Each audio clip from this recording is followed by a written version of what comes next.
Alright guys, let's cover the Amazing X-Men issue 2. At the end of the last issue, the Amazing X-Men came to a place called Providence where they met the Darkchild. Apparently, the Darkchild has a company called Limbo Inc. And Providence is home of a branch plant that manufactures something. You see, Limbo runs off of misery.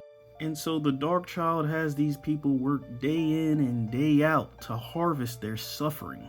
She even demonstrates that these people have the free will to leave anytime they want. But you see, Providence is one of the places that the X-Virus hasn't hit. And these people would rather have their misery and suffering harvested rather than succumb to the X-Virus.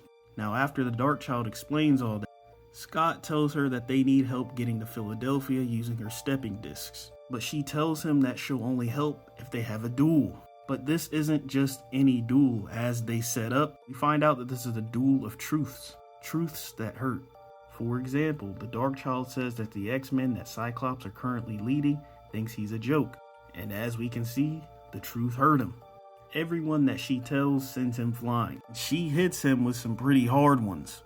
With the last one being a lie the future X-Men told Scott.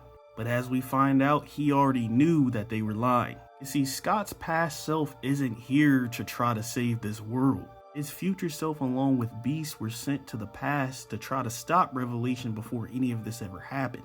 Him being here is just a fallout of that plan.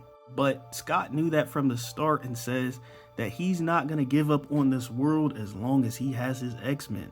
So then he hits the Darkchild with the truth. He says that the Darkchild is only here to protect Illyana.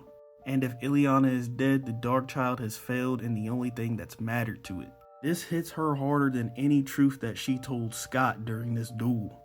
And she begs him to stop, asking him why he held back. And he says he needed to show what he was made of for the X-Men who are standing behind him who lost faith in his future self.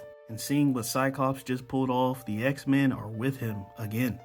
On top of that, he allowed Psylocke, who we found out was working with Revelation, but decided to stop after she was sent to kill Revelation's wife by Revelation himself. She learned something from his wife while impaling her with a sword that changed everything. She goes to Providence for protection, and then Cyclops lets her join the X-Men once more. This is when she tells us what Revelation's wife told her. Revelation isn't here to save the mutants. He's here to end the world.